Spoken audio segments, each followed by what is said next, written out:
Hello and welcome to the Blessings in the Streets podcast. I am your host, Joseph B. Roberts, and tonight we have an awesome show for you.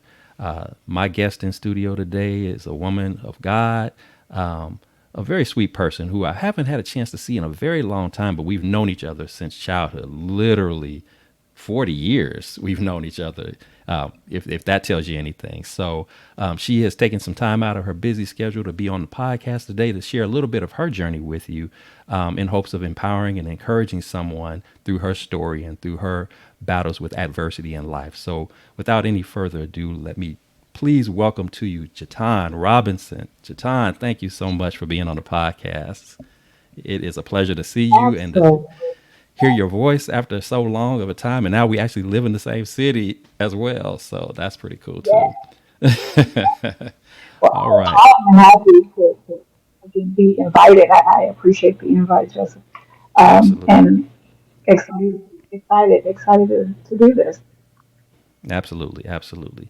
So before we start to jump off into the, to the meat and potatoes of the show today, I want to give you an opportunity to just share with the audience a little bit about yourself. Tell them a little about where you're from, what you do, things like that. So talk to us. Okay. No, so, born and raised in Chicago, South Side.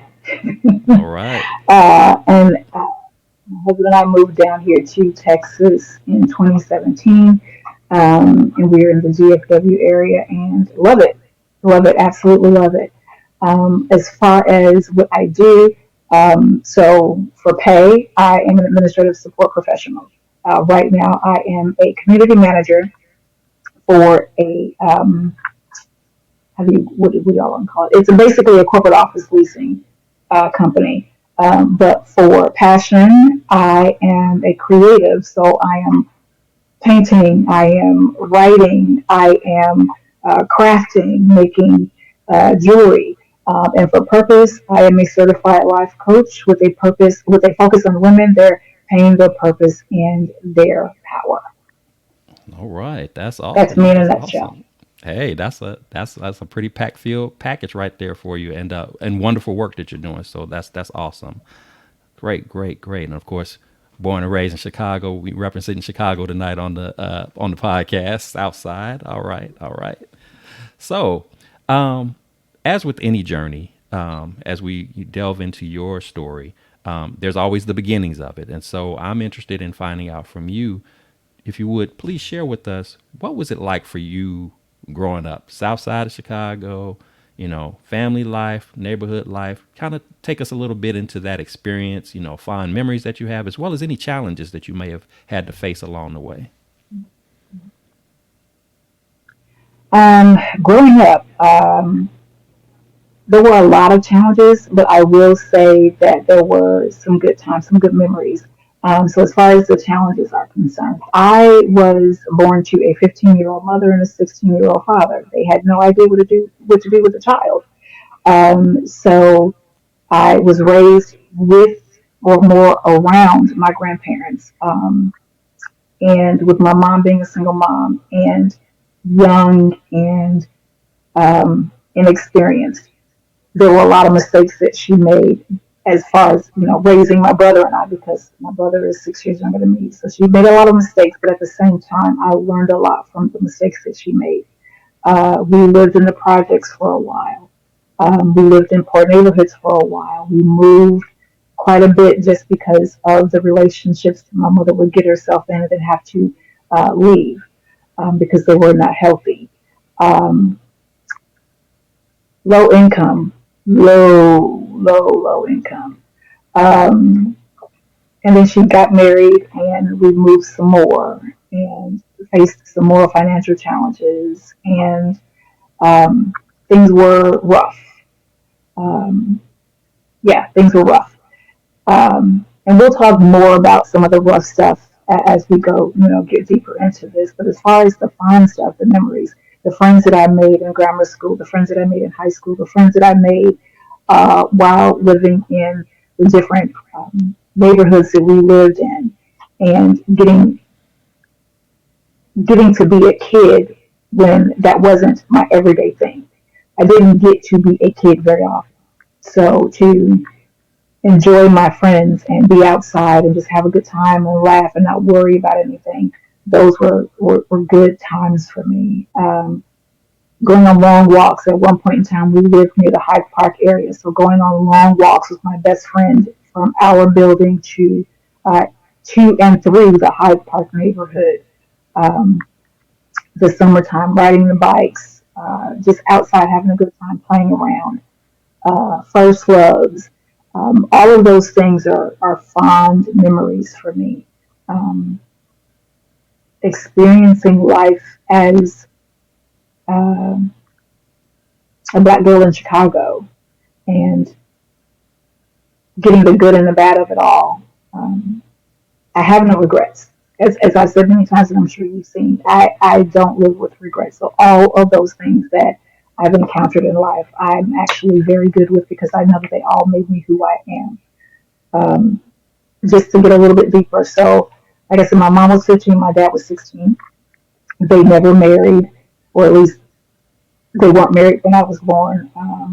And my mom became an alcoholic at a very early age, and then a drug addict shortly after that. Um, she was in several abusive relationships, and when she had my brother, I was about to turn 6. It was right before I turned 6.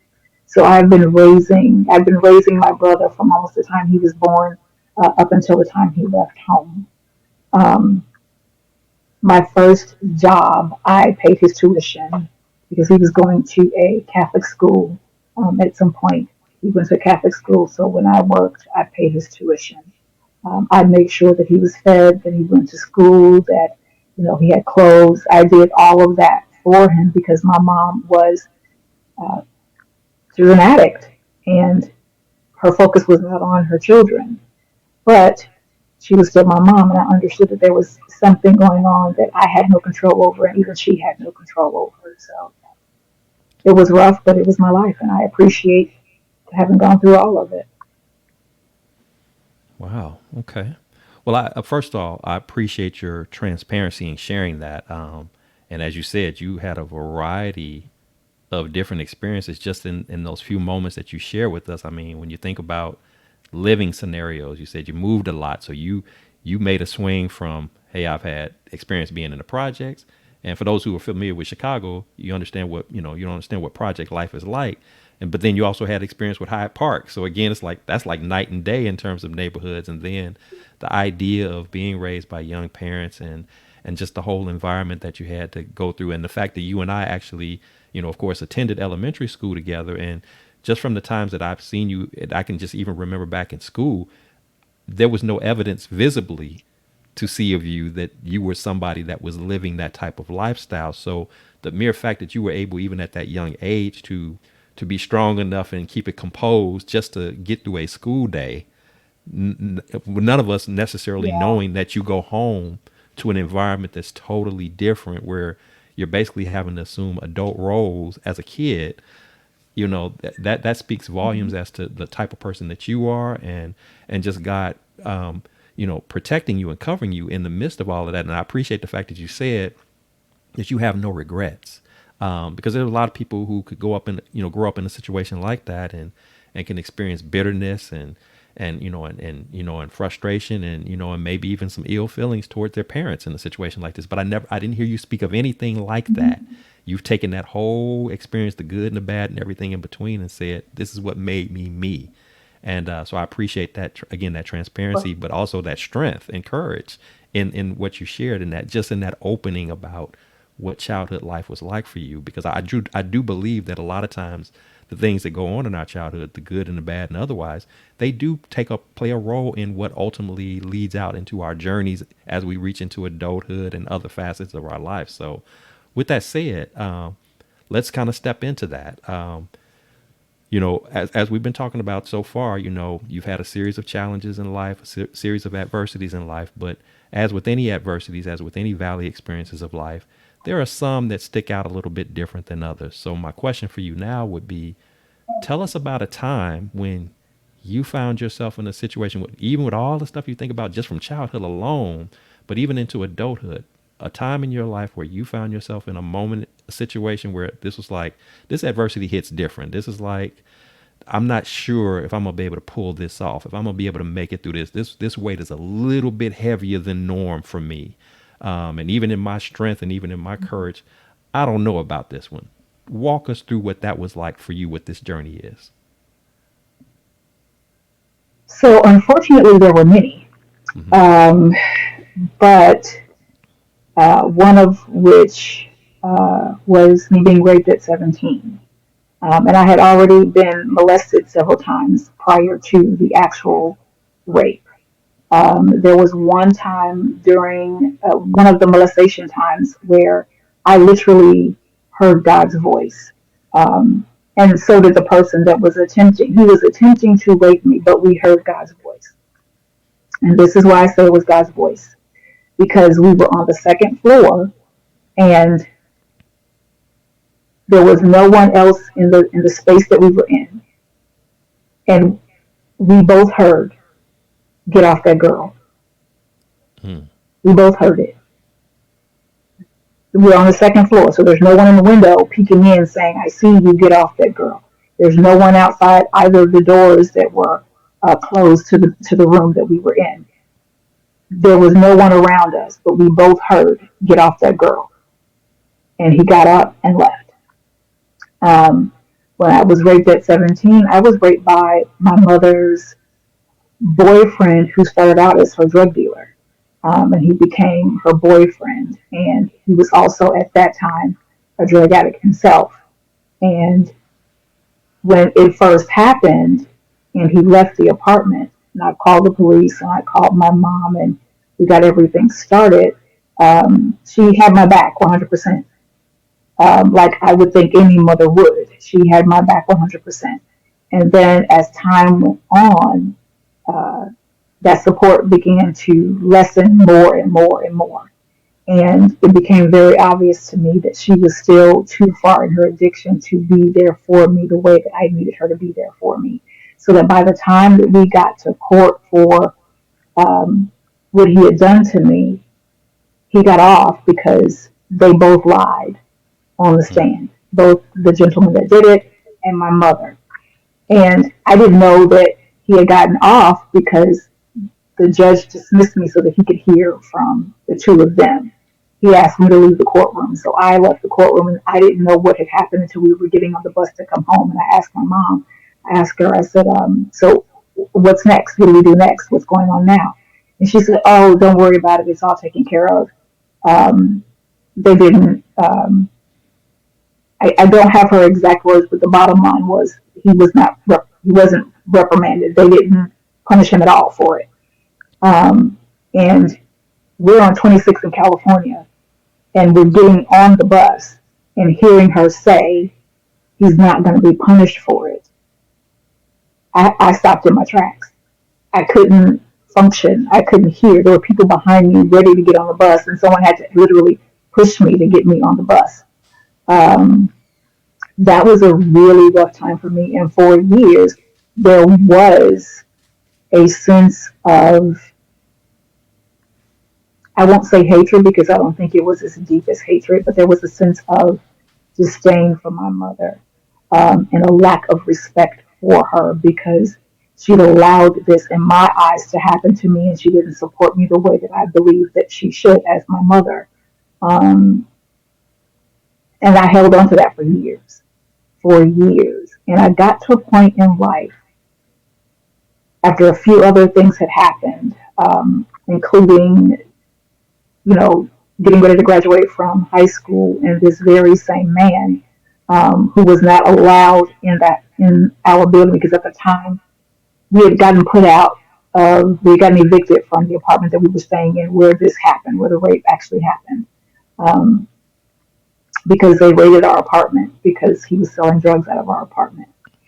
And so we had to move into my grandparents' building. They had a basement unit open, so we moved into it. He went to jail for something else, got out of jail. He was not allowed in our apartment. He wasn't allowed in our building. But my mom snuck him in, and he shot himself in the stomach to commit suicide, and it didn't work. Mm. And when the police got there, they couldn't understand why I wasn't. impacted by it. And I had to explain to the police why I wasn't impacted by it. And they were like, okay, we got it. We understand. And to make matters worse, my mother eventually married that man. So there was a span of about 5 to maybe close to 10 years where I just had no respect for my mother. I had no respect for her because I couldn't understand how you could not be there for your child in a way that they needed you to be there. Especially after something as devastating as that. You were violated and your mother is not there and knows about it, fully aware, and is not there to support you. And eventually, after having children of my own and struggling with being the best parent that I could be for them, and finally understanding what it means to be a parent, um, I finally got to a point where I was like, you know what? She did the best that she could with what she had. She was 15 years old when she had me. No one taught her how to be a mother. She was addicted when this happened. He was addicted when it happened. And she was so low in herself that she could not see herself without him and the drugs that he supplied. She did the best that she could with what she had. And I need to forgive her because holding on to this isn't helping me. Forgiveness, and I'm sure you've heard this before, isn't for the other person, it's for you. Because you're holding on to that weight that comes with it, that pain, that anger, that despair that comes with unforgiveness. And the other person is walking around like, nothing's wrong. So you have to forgive them so that you can move through life better without that heavy weight, without that regret, without that hurt and that pain. You have to move through life. So you got to let it go. You got to forgive. So I forgave her. I actually called her up one day and I told her that I forgave her. And then I got it. I understood it. It's hard being a parent. It's hard being a single parent. It's hard when you don't have self confidence. And the only attention that you're getting is negative attention. So it feels like the only attention that there is. And even though it may lead to something even more negative, you don't know, you can't see any other way. So you just go with the flow. I had to forgive her and I told her that. And she's like, okay, I appreciate that. And our relationship got better afterwards. It got a lot better afterwards. So that when she passed, we were in a place of peace with one another. That's just one of the incidences. Her passing was another one because it was suddenly. Yeah, I mean, just from what you taking care shared, of my husband. I'm It sorry, was I didn't mean to another interrupt you. I one. was just saying, I'm just taking in what you just shared, and I think of as traumatic as that scenario was. I think the thing that stuck out most to me that you said was your willingness and your ability to forgive. So many people miss that element, and I think it's again, I think it's it attributes to your ability to speak in this space that you're speaking in right now, to be the woman that you are right now, because you allowed yourself in what many would consider to be one of the most unforgivable things. You chose to forgive anyway, and that is so powerful. And I hope anybody that's listening to this podcast episode understands the power of forgiveness. And as you stated, that it's not for the other person; it is for you. When you forgive, it's the moment that you unlock the healing process within. You would not have ever been able to properly heal had you not forgiven. And then the fact that you just didn't forgive in silence, you actually reached out to your mom so she could hear the words. That even makes it even that much more special. And then the fact that she would ultimately, of course, pass away, I think that's beautiful in you knowing that in passing, your relationship was better than what it had been, and you were able to close that chapter of your life at peace.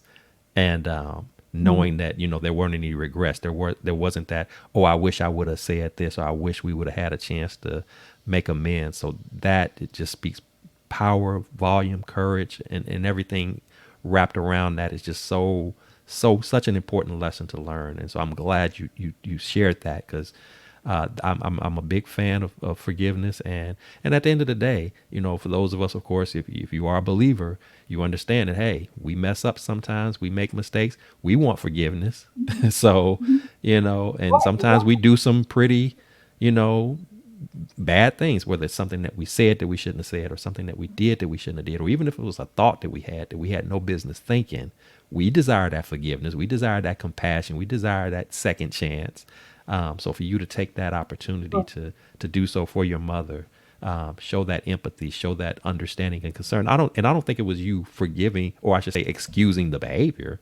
It was, or acting like it didn't exist. It's as much as you're just saying, hey, yeah, it happened and it was messed up, but I'm not holding it over your head. I'm not going to hold it against you. I'm not going to keep this anger and hurt inside of me forever and allow that to consume who I am. So again, transparency, thank you.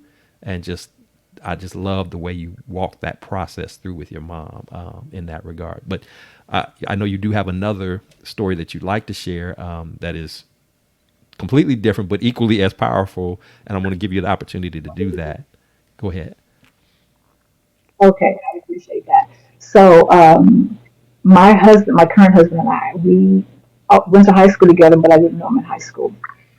We met several years later after both of us, of course, left high school at a barbecue. And we get married. He knew that I was his wife.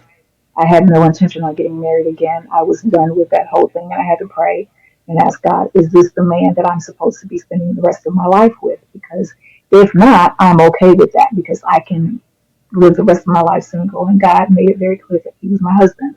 God and I have a really great relationship, and um, I do my best to continue to stay in tune with what He is saying to me, in tune to His voice. Um, so anyway, fast forward, we get married. He goes to the doctor after we get married, and the doctor tells him that he's borderline diabetic, and these are the things that he needs to do to take care of himself. And you know, him being who he is, I don't want to generalize and say him being a man, and I don't want to even generalize even more and say him being a black man. But him being who he is, he just thought that he was, he was fine. He could deal with it. He was, going to continue to eat the way that he wants and drink, what he wants to drink and do what he wants to do. Well, that pre-diabetes became full-blown diabetes, and he still was not taking care of himself properly, and that full blown diabetes became gastroparesis, and that gastroparesis became other things that have impacted his body to the point where he is 100% disabled and cannot work outside the home, and there's very little that he can do for himself. Like he can still bathe, he can still get up and move around and go to the bathroom on his own, but for the most part, he still needs someone to be there for him, go to all of his doctor's appointments, and have a good understanding of what the doctors are saying. Make sure that he eats, make sure that he's taking his medications, and just being there for him because he is still in a very fragile state. He went from maybe 235 pounds to he's finally over 100 pounds and it's sticking. He's at 126 now as of his last appointment, but for years, like when we first moved to Texas in 2017, he was less than 100 pounds and we didn't know why. We didn't find out what was really going on with him until after we moved here. We knew he had diabetes, but he started losing weight and we didn't know why. And he was going to his doctors in Chicago and they were saying, well, you need to lose the weight. Losing the weight is good. It'll help with your diabetes. Um, but it was coming off too fast. It was coming off way too fast. And we left Chicago, and that's a whole nother testimony, but we'll talk about that maybe another time. But we left Chicago, we drove to Texas. He was so sick. We went to the ER. They didn't know what was wrong. We went to the ER again. They kept him for 5 days, ran some tests, found out he had gastroparesis, and that's why he was losing the weight. And if you don't know what gastroparesis is, it's basically a deadening of the stomach muscles. So it does not when you eat, if you could eat, it does not do what it needs to do to properly digest the food. Um, and it also it deadens the nerves, not just in the stomach, but it gradually goes up. So it makes it difficult for you to swallow. It makes it difficult for you to um, do a lot, quite honestly. So you begin to lose the weight. You begin because you can't eat. You're not getting the nutrients that you need. So I became his full time caregiver, and that was tough for me. That was tough for me because I knew from a very early age that being a caregiver is not what I wanted to be later in life. I took care of my brother. I took care of my mother. I told my grandparents that I was not going to be your caregiver. I will find a nice place for you all to go, and they will take care of you all just fine. Your doctors and all that stuff will be there. I am not a caregiver. When we get married, I don't think that people think about the vows, all of them, um, not just the rich or poor, not just for better or for worse. That sickness and health thing. When I married this man almost 13 years ago now, that was my second chance at living life to its fullest. Even though I lived life anyway, it was my second chance at living it to its fullest with a partner. And to go from having all of these conversations and aspirations about traveling and having a good time and seeing the world and eating out and just being that couple that grows old together to we can't do any of that because he just doesn't have the ability to travel. He doesn't have the ability to um, get up and walk for long periods of time, be on rides for long periods of time, be in a car. And all of our trips back to Chicago have been car trips, but there have been a couple of those car trips where we had to actually stop so that he could get up and walk around because that drive was just too much for him, even though he was a passenger. It just drained him. So all of those conversations and dreams about being this great couple once all of the kids were gone, exploring the world, to he is terminally ill and I am his full time caregiver. I didn't plan on that. He didn't plan on that. And if I'm being even more honest, there were several points during this time that I said, you know what, I need to go because this is not what I signed up for. I need to leave because his personality has changed. And it wasn't the illness, it was what the illness did to him as a person. His confidence was gone. His um, he had more bad days than good days and could not think positively about anything. So the man that I married that was adventurous and exciting and boisterous and social was no longer there. And it became harder and harder to talk to him, and harder to deal with the mood swings, and harder to deal with who he had become because of the illness, not necessarily the illness itself. It's like, yeah, this isn't what I signed up for. I've got to go. This is not what God wants for me. And every time I asked God for permission to leave, He told me no. He told me no. Even as recent as last year, I had already made up my mind that at the end of the year, I was out. I was leaving. I didn't know what he was going to do. I didn't care what he was going to do. I was leaving. Um, but through therapy and prayer and patience, we're still here. We're still together. And I don't mean just therapy for me. He had to go to therapy as well. And then we had to do couples therapy. And we had to be honest and open with one another and talk about everything. Um, and we're here together. And no one's talking about leaving. And no one regrets the decision to stay. That no one being me. Wow. Um, Again, that's one of those. This is one of those moments where you just have to pause and just kind of take all of that in. Again, the transparency. I appreciate that. That's a lot. I could see how this could be, a very challenging scenario. And I think again, when people, for those who've never been in a caregiving situation, like I said, for some, the caregiving strain of it all is about you physically having to do a whole bunch of stuff for somebody. But then sometimes the caregiving challenge is not even so much about I'm having to do a whole bunch of stuff for this person as much as what you're having to tolerate or accept from the person. Like you said, like you talked about the change in the personalities, the, whether it's mood swings, whether it's just, just the dreams that you had of things that you had planned and hoped to do. And all of a sudden now what's stressful about it is that what we can't do, as in terms of those dreams and those aspirations. So it's now it's hitting you not just physically, but it's hitting you mentally, it's hitting you emotionally, and even spiritually. Because now you find yourself, even as a believer, and I'm sure you probably have experienced this, where you just like, God, why me? What haven't I been through enough? You've shared already childhood. You were forced into caregiving as a child of the parent when it was supposed to be the other way around, of children that were not your children, that were your siblings.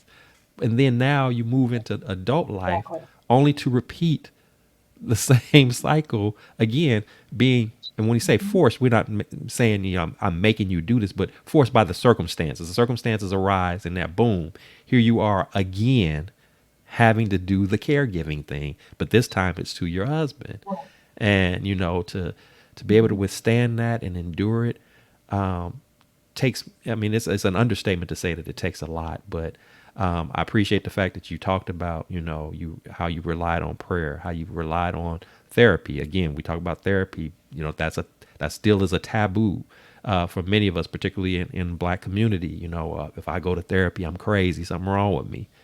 No, but it was probably exactly what you needed. And the fact that you didn't just do it, he did it. And then there was also a collective coupling of the therapy process as well. So you were exhausting everything that you needed to have in order for this thing to even have a shot at working. um, and I appreciate your honesty in saying, yeah, there were moments when I just wanted to say, I'm out, and you figure it out, whatever it is that you need to do, however you need to do it. I'm sorry, but not sorry. That's real. That's a real thing. That's a real experience that people go through when they're in that caregiving setting. I know I've had a little taste of that myself in terms of with my grandmother. Um, and then of course eventually ultimately with my mom, but again, even with my mom, it's kind of reminds me similar to what you said with your husband, where it wasn't so much about what she couldn't do as much as it was about knowing that you have these particular health issues but not doing what's necessary to try to at least combat them. So now your refusal to do those things makes the situation worse. So like you said with his situation, he starts out pre-diabetic, but because he's like, oh, I'm good, I'll be all right, it blows up into something much more monumental. And that's not to say that the illnesses wouldn't have still come, but you at least would have felt a little bit better about it if you knew that at least we were trying not to go there, versus I'm sure you kind of think moments, I wonder if he had done XYZ, like the doctor said, would we even be in this situation? So now you run the risk of, am I blaming my spouse for this? And that kind of thing. So just dealing with those thoughts. So a lot to unpack with that. But I mean, again, it takes a special kind of person to be a caregiver. And you definitely have to have every bit of God connected to you to deal with that, because it can get very challenging. It can get very emotionally and mentally and physically draining to do that. But the fact that you have stood into your marriage and you honored those vows, like you said, like if you notice, the topic of the show, in terms of, we titled the show, I called it "In Sickness and in Health" on purpose, because it's like, as you stated, I mean, I was just in at my church, we have a marriage ministry, and we just had a session just the other day, and we were talking about, the guy who leads the session, he just mentioned, 4 million people a year get married. 50% of those marriages don't last 7 years. And so you think about all of those people who get married, and like you said, they get caught up in the wedding, they get caught up in the experience, but they don't get caught up in the journey of the marriage. What that entails, and specifically those vows, about that one part of that vow, in sickness and in health.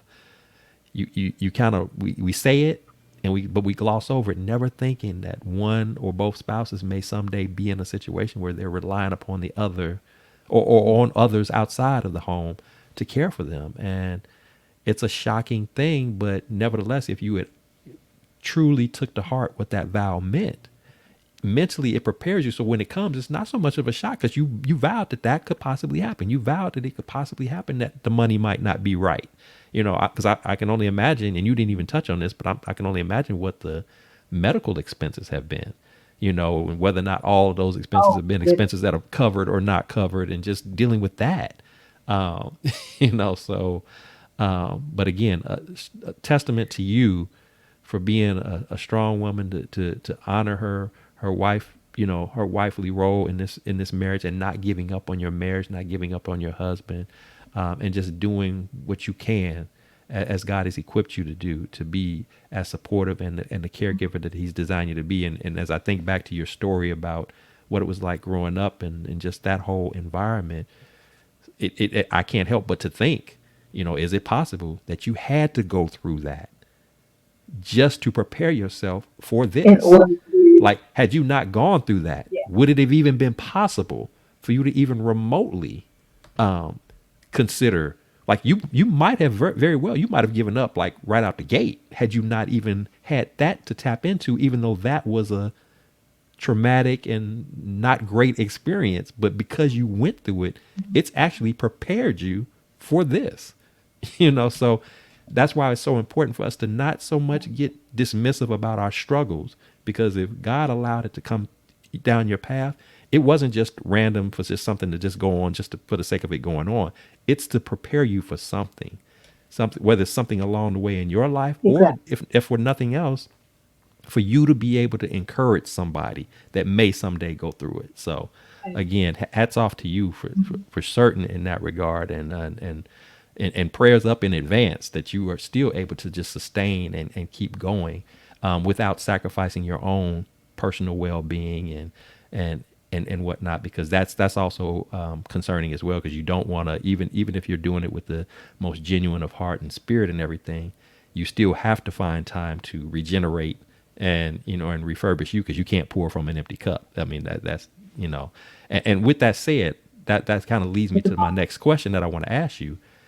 In the midst of not only dealing with this situation, but just adversity in general, what has been your kind of your go-to? How do you stay refreshed? How do you stay on point, to be able to heal properly, to stay rejuvenated properly, just to deal with not only this, but just any adversities that may come your way? What are you leaning into that's working for you?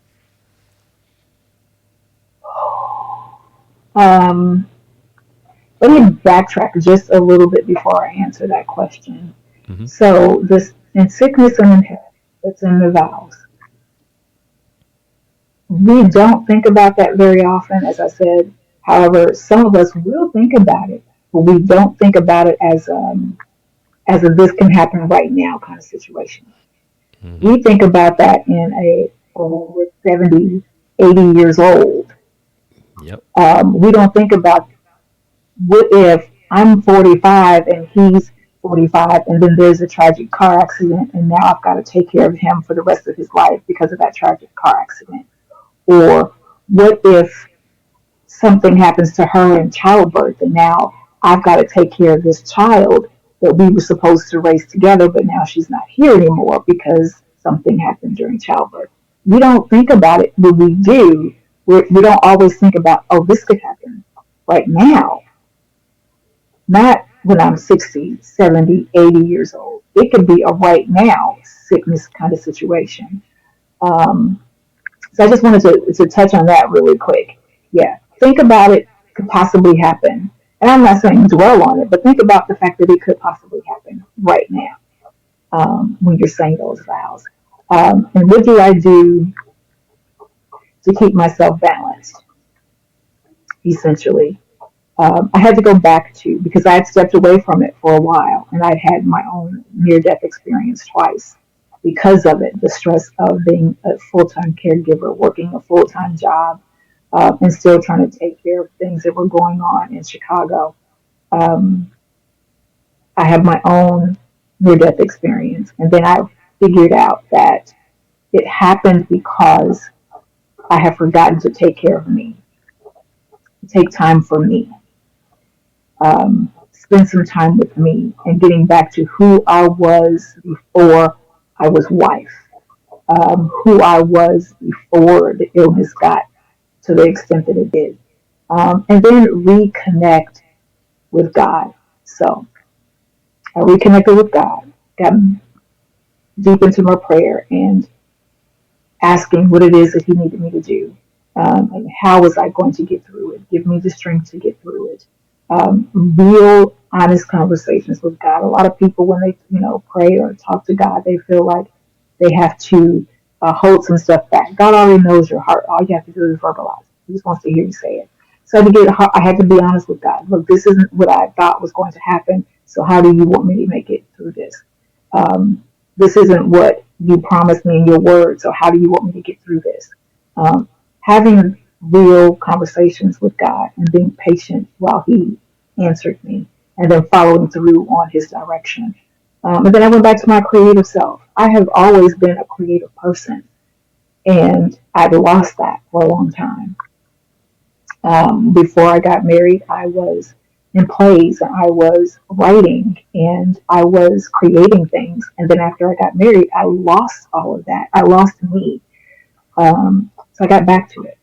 So as I said, I paint now. I started paint because I vowed, this is 23, I vowed at the beginning of 22 that when I left this earth, I was going to leave empty after having used all of my gifts and talents that God had bestowed upon me. So I started painting. I had already written books. I just continued to do that. That's my book there. That's my book. This is a book that I helped write. And there's another book that you can't see that I edited. And then there's another book that I also have a few stories in. Um, so I kept writing and writing and writing and writing and writing. And then that's how I got those. But I started painting. I started creating things. It has brought me so much peace and so much joy, um, and so much balance. So I can be the wife and caregiver that he needs me to be, and I can be the employee that my company needs me to be. But then I can also be myself and do those things that I need to do to get out that anxiety. Because painting became a thing to release anxiety. Painting became a thing to release the tension. Painting became a thing that released the negativity, and I would just pour it on a canvas. Um, and it helps so much. It helps so much. And then we have our dogs, and I love on my dogs, and my dogs love on me. So prayer, my creativity, finding myself again, and also being honest with my husband about what I'm feeling, because a lot of times I wasn't honest with him about what I'm feeling, um, and I started being honest with him about it, because I didn't want him to feel bad Hmm. for how I was feeling. So I wouldn't say anything, even though he needed to know how I was feeling. I would just hold it all in. So I started being more honest with him about how I was feeling and what I needed. That's great. That's good stuff. I'm glad that you have become intentional about, like I said, redefining who you are and tapping back into those things that brought joy and happiness to you and calmness and stability. One quick question I wanted to ask, in light of that, you spoke, of course, that since his illness has kicked in, all the things that you have not been able to do, that you all had planned and hoped and dreamed of. Is there at least one particular thing that, even in the midst of his illnesses and all the limitations, is there something that you all are able to do or that you partake in, that's sort of your fun time together, that it doesn't overexert him, it doesn't wear him out, it doesn't wear you out, that you all can kind of look forward to, that does bring some glimmer of pleasure and fun. I'm curious to know what that activity might be. We go eat. I'm We sorry. go eat. Okay. You see. We go eat. Okay. Um, Okay. Even though we can't eat as much as we used to eat, we will go to IHOP or Denny's or some little restaurant that we just happen across, and we will sit down if we can and just eat, or we'll get it and bring it back to the house and eat, and we'll sit and watch television. Excuse me, and get wrapped up in, like right now he's watching, I think, Chicago PD. So he's waiting for me to get off of here so I can come in there and watch Chicago PD with Uh-huh. him. So yeah, we eat and we sit and we watch TV together. We also have an apparel company that we're trying to get off the ground. So we bounce ideas off of each other, and he'll sit in the room with me while I'm creating um, the artwork for the shirts and things. And yeah, so we do stuff like that together in order to reconnect with one another, Hmm. and at least have some good in all of this. Yeah. That's beautiful. That's beautiful. And I'm glad that you were able to share something like that, because again, this is again a testament to how, even when it all seems like it's gloomy and bleak and there's no hope or anything, you have to figure out ways to you tapped into your creative. Let's come up with what we can do instead of focusing on what we can't do. Let's see what we can do, where we can still stay connected, Right. where we can still enjoy one another and have fun and dialogue, because that's going to be key to this whole, not only just the marriage in general we're working, but just working through the challenge of the illness, being in the mix of that you all could still have fun and laugh and talk, and you even branched off into entrepreneurship together. So there's still openings for those things to blossom, and you're fully taking advantage of that. So I appreciate that, and I love to hear that. That's great stuff there. um if you had a chance to talk to the younger Jatan, who had to deal with so much at a very young age, or just anybody that's like her, maybe going through some stuff, challenges similar to what you had to go through, what would be some, nuggets or words of encouragement that you would have for somebody who's had to go through some of the experiences you had in life, to kind of keep their heads up, to keep focused, to give them some hope that there is a possibility to experience a wonderful and exciting life even in the midst of adversity? What would those nuggets be from you that you would like to drop? What comes to mind immediately is it all works together for your good. And I know I probably wouldn't have heard it as a child, and a lot of people probably won't hear it now, but I would tell them to um, be encouraged. It'll be all right because it all works together for your good. It doesn't seem like it right now, but it all works together for your good. It all has a purpose. There's a point to it. And it's not just for you. Your life isn't just for you. It took a while for me to get that. And that's when I started openly sharing my story with people. That everything that I have endured isn't just for me. It's built me up so that I can share it with other people and help them, encourage them to get through whatever they're going through. So, yeah, it all works together for your good. And it's not just for you. That's wonderful. Yeah. That's a good piece of advice. I mean, because as you say, it's not just for me.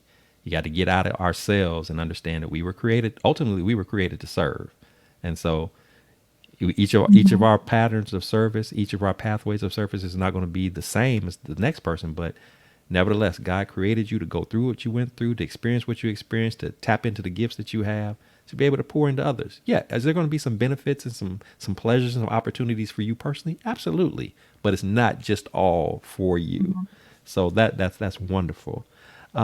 Great. That is super awesome. So before we close out, of course, I want to take an opportunity to celebrate you, to encourage you and uplift you for taking the time out that you've taken. So tell us, is there any particular projects, events, anything that you're working on right now that you could share with us that, again, we could perhaps be supportive of, whether it's in prayer, whether it's in actually connecting with you somehow.